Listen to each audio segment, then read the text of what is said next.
Kuuntelet Agrometsätalouden liiketoiminta-innovaatioverkoston podcastia Suomessa, joka on 3 podcast-jakson sarja puustoisen maatalouden liiketoiminnasta, tuotettu yhteistyössä puustoisen maatalouden verkoston kanssa, joka kokoaa yhteen puustoisen maatalouden edistämisestä kiinnostuneita ihmisiä Suomessa.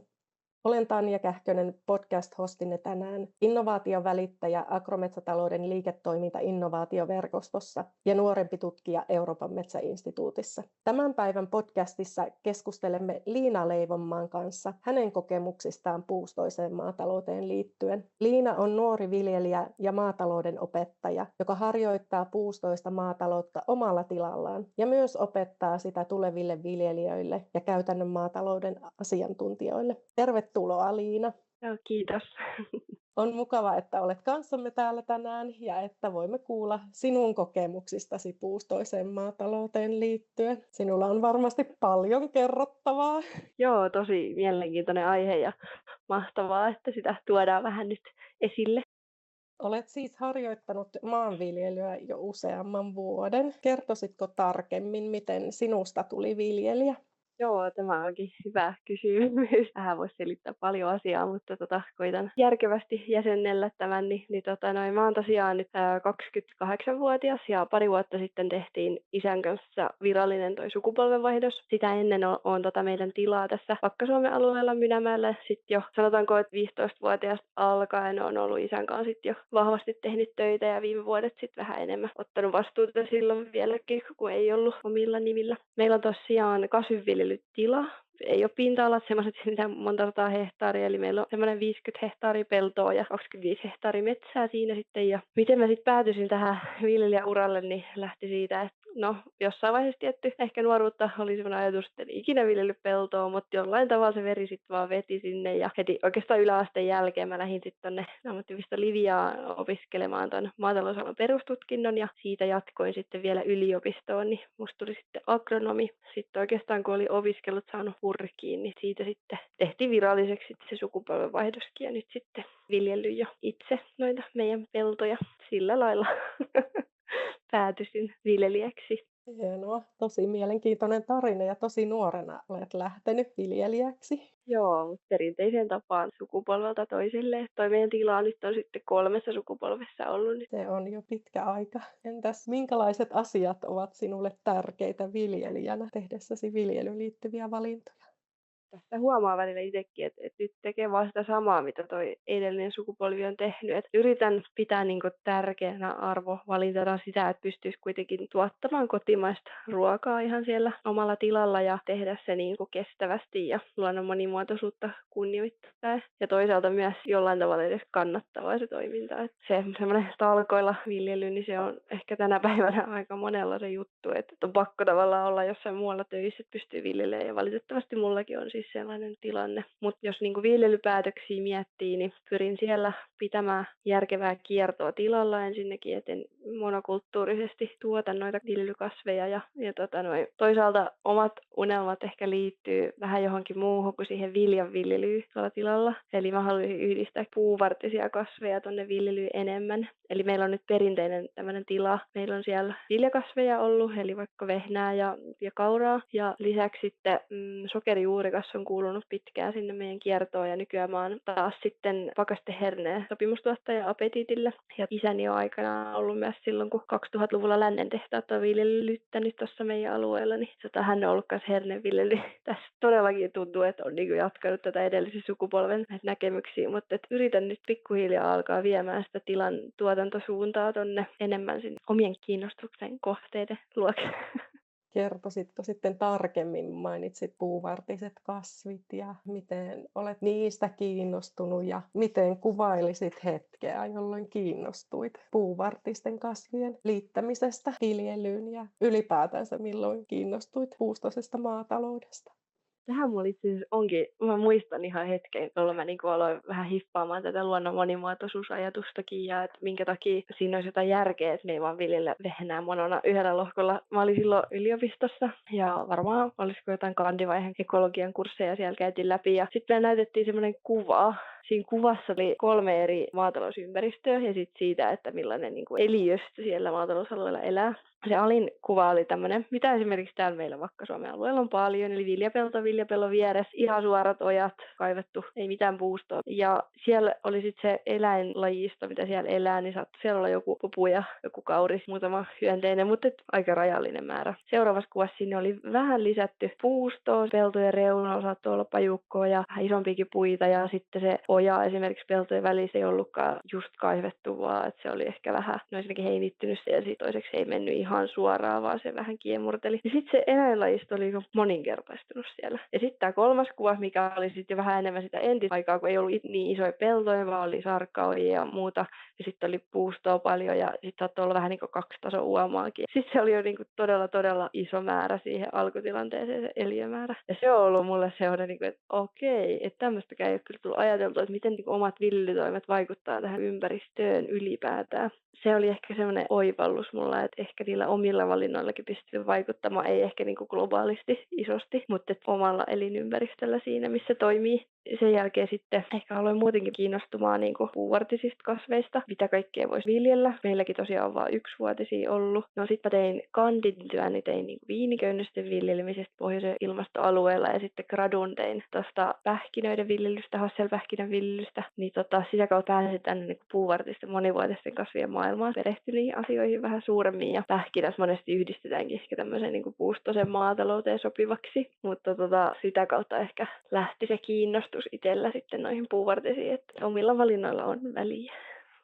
Tosi mielenkiintoista ja todella jotenkin semmoinen avaava kokemus. Ja miten sitten koulutus on vaikuttanut, kun on nähnyt sitä esimerkkiä ja nyt sitten itse myös opettajanakin varmaan toteuta. Joo, se onkin hauska sattuma, että päätyisin sitten tosiaan opettamaan samaan kouluun, missä mä itse opiskelin aikanaan sen maatalousalan perustutkinnon, niin pääsin jatkamaan sitä uraa siellä. Se on myös sitten avannut tosi paljon uusia mahdollisuuksia tähän puustoisen maatalouteen muun muassa. Ja siellä esimerkiksi tuolla meidän koulutilalla ollaan tosi monenlaisia erilaisia puustoisen maatalouden toimenpiteitä toteutettu, niin pääsee vähän siellä harjoittelemaan ja sitten voi kotitilalla toimivat metodit ottaa käyttöön myöhemmin.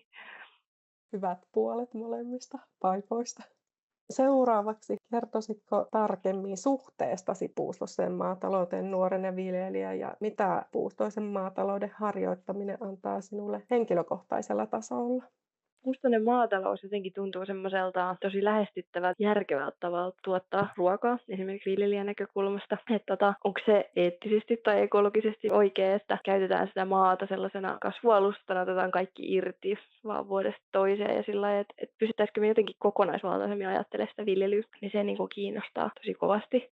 Jos ajattelee esimerkiksi noita omia peltoja, niin se vähän karut näyttää. Että vaikka esimerkiksi viilevuusanalyysit näyttää tosi hyviltä ja antaa vaikka multaviakin tuloksia sieltä pellolta, niin kun käy sitä katsomassa ja hypistelemässä sitä maata, niin kyllä se kertoo sitä tarinaa, että siellä sitä tehoviljelyä on harjoitettu. Kyllä sieltä edelleen tosi hyviä satoja tulee, mutta se johtuu siitä, että hyvä lannatustaso takaa sitten hyvän sadon myös. Mutta itse se pelto, niin mä niin esimerkiksi yritän opettaa mun opiskelijoille, että se maaperä on niin toimiva ekosysteemi siinä, missä maanpäällinenkin maailma. Eli se on niin täynnä elämää, tai voisi olla niin täynnä elämää, että ei sitä oikeastaan edes ymmärrä, eikä edes tiedetä, mitä kaikkea siellä elää. Mutta kuin tärkeä se on maailman toimimisen kannalta, että meillä siellä maan alla myös sitä elämää on, niin sitä pitäisi jotenkin viljelijänkin pystyä paremmin vaalimaan. Just se, että me saataisiin näiden puiden avulla esimerkiksi sitä juuristokerrosta sinne eri syvyyksiin. Ja jotenkin jäänyt semmoinenkin mieleen tuolta opintojen myötä, että esimerkiksi tuolla vähän etelämpänä, tuolla jossain tropiikin maissa tai sitten jossain oikein kuivillakin alueilla, niin ne jotenkin paremmin osaa hallita esimerkiksi tämän maan peiton ja just sen kerroksellisuuden siellä. Niille esimerkiksi tästä puukujanteet on ihan arkipäivää, että meillä on niinku puita siellä, niin minkä takia me ei täällä hyödynnetä sitä samalla tavalla, kun kuitenkin me ollaan hyödynnetty sitä historiaa, jos katsotaan taaksepäin ja jotain vaikka omakin tilahistoriaa, niin meillä on esimerkiksi sellainen metsäalue, missä on pellot siellä keskellä. Se on joku 20 hehtaaria ehkä yhteensä. Niin siellä on ollut siis ihan lypsykarjat aikanaan ja omakin iso äitini on sitten aina aamuisin sinne polkenut ja huutanut ne lehmät sieltä metsästä sinne laitumelle ja lypsänyt ne ja illalla sitten sama juttu uudestaan. Et ei mitään kevyttä hommaa, mutta että tavallaan ne lehmät on ollut siellä metsässä. Monilla on ollut se niitty siinä tietty, missä on ruohoa ja muuta ollut, mutta että tavallaan että ei tämä mitään uutta toisaalta tämä puustoinen maatalous. Se on vain jollain tavalla sit unohdettu mahdollisimman tehokas maatalous kiiltosilmissä. Ja jos miettii henkilökohtaisella tasolla, niin ehkä tämä jotenkin sopii siihen omaan arvomaailmaan tuottamisessa. Tulee niin kuin hyvä mieli siitä, että pääsee vähän sitä kohti menemään. Tosi mielenkiintoista ja todella mielenkiintoinen tarina sinun tilalta, mitä siellä on tapahtunut. Ja viljelijänä toimimisen lisäksi olet maatalouden opettaja. Voisitko kertoa, miten puustoisen maatalouden harjoittaminen viljelijänä on vaikuttanut opetustyöhösi tai toisinpäin? Joo, nämä on onneksi kaksi semmoista toisiaan todella tukevaa asiaa, koska opetan samaa asiaa, mitä tuossa tilalla teen. Toki mä oon töissä puutarhatuotannon opettajana ammattipistolivialla, niin mulla ei ehkä ihan suoraan ole se viljanviljely se opetettava asia siellä, vaan enemmän sitten avoman puolella kyllä esimerkiksi vihannekset ynnä muut monivuotiset kasvit myös. Mä oon ehkä siellä, jos tätä puustosta maataloutta ajattelee, niin päässyt toteuttaa kaikennäköisiä just projekteja näihin pähkinöihin liittyen ja toki siihen viiniinkin esimerkiksi ja muihin hedelmäpuihin. Ja ehkä se, että mä oon saanut sieltä semmoista rohkeutta sitten, että mä pystyisin alkaa omallakin tilalla harjoittamaan enemmän näitä monivuotisten ja puuvartisten kasvien integroimista siihen yksivuotisten kasvien viljelyn ohelle. Toki myös sitten semmoisia työelämän kontakteja ja muuta, että yksin on aina vaikea lähteä näitä asioita viemään eteenpäin ja ei ehkä ole varmuutta ja tietoa, mutta sitten kun näkee muita esimerkkejä ja pääsee näkemään muita tiloja ja muuta, niin siitä tulee varmuutta, että kyllä tätä niin uskaltaa lähteä itsekin tekemään. Tosi mielenkiintoista, miten sitten toimii molemmissa opetuksessa ja sitten omalla tilalla, niin voi hyödyntää sitä. Seuraavaksi haluaisin kysyä tarkemmin verkostoista ja kehittämishankkeista puustoiseen maatalouteen liittyen ja mitä ne ovat sinulle antaneet. Joo, mä oon siinä Suomen puustoisen maatalouden verkostossa mukana. Niin sieltä on saanut ainakin paljon tietoa ja nähnyt vähän, että missä mennään ylipäätään Suomessa. Tän on tosi hienoa, että semmoinen Suomessa on viemässä asioita eteenpäin. Kehittämishankkeista sen verran, että meillä on tuossa ammattiopisto Livia ollut mukana monessa hankkeessa. Pääsääntöisesti on keskittynyt puustoisen maatalouteen, mutta siellä on ollut sitten jotain toimenpiteitä ynnä muita, mitkä sitten tähän asiaan liittynyt ja sitä kautta ollaan pystytty sitten järjestämään vaikka vähän seminaaria tähän puustoisen maatalouteen liittyen ja sitten tosiaan niitä semmoisia demokohteita ollaan toteutettu. Eli meillä on ollut esimerkiksi tämmöinen vesistä-virtaa-hanke, jossa oli toimenpiteenä tämmöinen kujanviljelylohko ja myöhemmin vielä tämmöinen vesistöpolku, jossa oli myös useita toteuttajia. Ja yksi niistä oli ammattipisto Livia, koska tämä vesistöpolku rakentui sinne ammattipisto Livia alueelle, niin sinne me tehtiin vähän tämmöinen isompi puustoisen maatalouden kohde, tämmöinen puukujanne lohko, jossa meillä on ihan tarkoitus viljellä väleissä, vaikka viljaa tai rehunurmia ynnä muita. Eli ihan niin kuin viljelykäytössä edelleen se lohko, vaikka siellä on itse asiassa pähkinäkujanteet. Yllätys, mä oon vähän pähkinäintoilija, niin siellä on niin kuin pähkinäkujanteet. Ja se on aika hieno esimerkki, että ollaan saatu Suomeen myös tätä tämmöisen niin kuin ammattimaiseen, etenkin tässä koululla, kun me tavallaan ammattilaisia koulutetaan, niin täytyy myös ne toimenpiteet olla skaalattu semmoiseen ammattimaiseen, semmoiseen, että joku oikeasti voisi saada edelleen elinkeinon siitä asiasta. Toki koululla meillä sitten ihan semmoiseen niin kuin ydintoimintaankin toisaalta liittyy nämä puustoinen maatalous, eli meillä on siellä kotieläimiä, meillä on suomenlampaita ja sitten on Hereford lihakarjaa. Niillä on esimerkiksi useita semmoisia laitumia, missä on puustoa ja tämmöinenkin yksi lehtometsäalue nyt, mikä on ollut pitkään pois laidun käytöstä, mutta taas viime vuonna siellä oli lampaat, niin siitä tuli taas tosi hieno alue, että kyllä se on niin kuin tosi tärkeää, että saataisiin ne kotieläimet myös sinne metsäympäristöihin. Lisäksi tämmöinen metsäpuutarhakin meillä siellä on. Siinä näkee vähän sitä kerroksellisuutta opiskelijoillekin, että ruokakin voi tuottaa monella tavalla, että ei pelkästään semmoista yksilajista, vaan että näkee sitä monilajista tyyliä siellä. Sitten jos ajattelee näitä toimenpiteitä, nyt kun lähtee tässä luestelemaan, niin mitä mä siellä omalla tilalla, niin mulla on ehkä tosiaan, kun on vielä niin nuori viljelijä, niin monet näistä puustoisen maatalouden toimenpiteistä vielä vähän niin kuin suunnitteilla. Toki mulla jotain esimerkiksi tämmöisiä tuulen suojia on, ja sitten jos mulla on esimerkiksi puustoa ollut pellon reunassa, niin sitä ei ole tullut poistuneeksi. Toki ojat pitää puhtaina. Että sillä yrittänyt pitää sitä monimuotoisuutta sitten yllä. Suunnittelu mulla on sinne nyt monennäköistä. Esimerkiksi nyt yhden tämmöisen hankkeen kautta, kun pääsin tämmöisen työpajan mukaan. Eli tämmöinen Agroforestry Nyland-hanke. Siinä sitten mulla on mahdollisuus suunnitella yhdelle peltolohkolle omalla tilalla niin joku tämmöinen puustoisen maatalouden toimenpide. Ja sitten siinä hankkeen myötä saa vähän tukea sen suunnitteluun, niin sen kautta mä oon sitten suunnitellut tämmöistä kujanneviljelylohkoa myös tänne omalle kotipellolle, ja siinä mulla olisi ajatus se, että saisi sinne tien varteen, kun se on myös tämmöinen iso aukea, niin sinne ensin vähän tuulensuojakaistaa, että no ensinnäkin ihan tämmöistä luonnon monimuotoisuuden kannalta ja sitten vesieroosion muun kannalta tärkeää. Kun tässäkin tärkeää jotenkin itsellä ajatella se, että mulla yksikään lohko ei rajoitu varsinaisesti mihinkään vesistöön. Eli mulla ei toisin sanoen ole niin suojakaistoja esimerkiksi sinne niin tukiehtojen mukaan. Sitten se on ihan omaehtoista vaan ja sitten semmoiset on jäänyt tekemättä. Et on kyllä isot valtaajat on peltoja vieressä, mutta ei ole varsinaisesti vesistöä, vaikka itsellä olisi ajatus, että saisi noiden puuvartisen avulla ehkä sitä ravinnevalumaa sit myös vähennettyä, vaikkei varsinaisesti vesistöjen varrella sijaitsekaan. Eli saisi sitä juuristokerrosta sinne vähän syvemmälle ja sitten tehokasta ravinteiden sitomista. No sitten tästä kujanneviljelyn-lohkosta, eli siellä olisi tosiaan näitä tuulensuojakaistoja, jolla olisi sitten tätä eroosion vähentämisvaikutusta. Ja ylipäätään ehkä sitten pysäyttäisi tuultakin, kun tämmöisillä isoilla aukilla saattaa olla aika isoja tuulia keväällä, vaikka kun on kylvetty. Ja sitten ne kujanteet tosiaan, ne mä nyt olen ajatellut suunnitella silleen, että sieltä pystyisi välissä viljelemään edelleen ihan normaalisti näitä yksivuotisia kasveja. Sitten nämä puut, mitä mä siihen valitsen, niin jokin nämä pähkinät aika paljon houkuttaisi, että olisi pähkinäkaistoja, mutta sitten tulisi mieleen, että jos olisi vähän enemmän rohkeutta, niin lähtisi johonkin uuteenkin. Että puustoisessa maataloudessakin jonkun verran puhutaan, mutta ehkä voisi enemmänkin, että miten kaikkia hedelmäpuitakin voisi yhdistää siihen, että vaikka jotain kirsikkapuita laittaisi sitten välissä viljaa, niin no, katsotaan mihin tämä projekti vie, mutta tämmöistäkin suunnitteilla on. Kuulostaa kyllä tosi mielenkiintoiselta ja se lajien runsaus, mitä voi sitten käyttää ja valita sieltä erilaisissa yhdistelmissä, niin todella mielenkiintoista ja mielenkiinnolla odotan, miltä sitten näyttää siellä. Se siinä on, että se tosiaan ottaa vähän aikaa, että ne alkaa tuottaa. Että semmoinen, niin jos miettii yrityksen toiminnan kannalta, hankaluus siinä aloittamisessa on se, että taimet pitää hankkia ja ne maksaa, mutta sitten vasta satoa on odotettavissa vähän myöhemmin. Työ tulee ensin ja sitten taloudellinen tulos sitten myöhemmin. Sillä varmaan Kyllä. on sitten vaikutusta siihen myös, että miten Joo. halukkaita. Toki semmoinen, että jos joku nyt olisi kiinnostunut aloittamaan tätä, niin sitten on se maatalouden kokeilutuki tällä hetkellä haettavissa. Ja se ei ole mikään valtava suuri, mutta tavallaan sen pystyy hakemaan johonkin tämmöiseen kohdennettuun toimenpiteeseen, jos haluaa kokeilla jotain. Niin minäkin olen semmoista hakenut vähän eri juttuja, eli tämmöiseen viinitarhan, pähkinätarhan perustamiseen sitten omalle tilalle. Se on kyllä sitten enemmän tämmöinen yksilajinen, että ei niinkään sitten monilajista, mutta kumminkin, niin on sen saanut.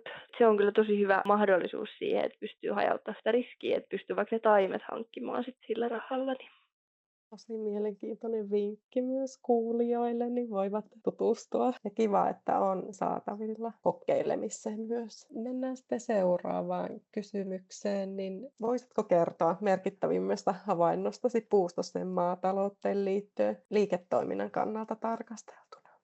Jos nyt yhden noston tekisi, niin ehkä sellainen, että vaikka tuntuu, että joku asia on uutta ja sit ei ehkä mene kerralla edes nappiin, niin semmoinen, että pitkäjänteisyys, että uskaltaa kuitenkin vaan tehdä. Ja esimerkkinä vaikka meillä tuolla koulutilalla, niin tämä kujanneviljelyn lohkoisin piti tulla aluksi ihan eri paikkaa, mutta se ei onnistunutkaan. Siinäkin vaiheessa olisi voinut vaan niin heittää hanskat tiskiin, että joo, ei tästä tule mitään, että ihan liian vaikeaa ja ei tule mitään. Että yritin, ei onnistunut. Mutta sitten täytyy vaan niin sisuuntua, että joo, että ei se ole aina helppoa, mutta tässäkin tapauksessa löydettiin uusi lohko ja se on itse asiassa nyt paljon parempi, mitä se edellinen ja sopii paljon paremmin noin puustoisen maatalouden kannaltakin, kun meillä koulutila taas rajautuu esimerkiksi niin kuin mereen, niin me saatiin sen nyt järkevästi tehtyä, että siinä olisi jotain vaikka ravinteiden sitomista merkitystä. Tai niin kuin, että siitä tuli paljon paremmin, mitä se alkuperäinen suunnitelma edes oli. Ja sama ehkä tuossa kotitilallakin, niin mä oon näitä niin tuulensuojaistutuksiakin suunnitellut pitkään ja sainkin lopulta vaikka taimetkin hankittua, mutta sitten mulla on erittänyt aika istuttaa niitä. Mutta tavallaan se, että tekee vaan, että kyllä se yleensä palkitsee sitten jossain vaiheessa. Ja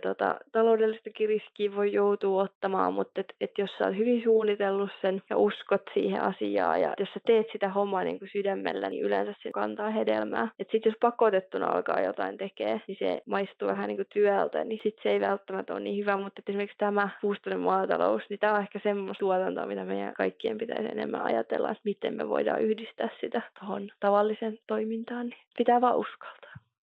Todella rohkaiseva esimerkki.